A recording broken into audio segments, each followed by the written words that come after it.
Hello everyone, এখন বাজে হলো রাত 9টা। এই যে আমার হাতে কেক দেখেই বুঝতে পারছো আমি এখন আসলাম দক্ষিণেশ্বরে। সারাটা দিন আমি টাইম পাইনি, আর ওকে বলেও ছিলাম যে আমি আসতে পারবো না। তো আপাতত আস্তে আস্তে আমার 9টা বেজে গেছে। তো এখন যাই দেখি সারপ্রাইজ পেয়ে কতটা খুশি হয়, আদৌ সারপ্রাইজ হয় কি না। তো চলো কি করছে দেখি, তারপর তোমাদের সাথে শেয়ার করছি যে কী করছে। চলো পৌঁছে তো গেছি, গেটটা খুলেছে, এবার কি করছে দেখি। ওই প্যান্টটা না, তোর তো আসার কথা ছিল না? হ্যাঁ, হ্যাপি বার্থডে বলিসনি তো আসবি। ওই রকম আসবো আবার বলতে হবে নাকি? সারাদিন টাইম পাইনি, রাত্রে 9টা বেজে গেছে আমার আসতে আসতে।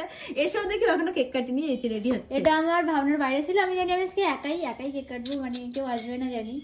তো ভালোই হয়েছে। Happy birthday.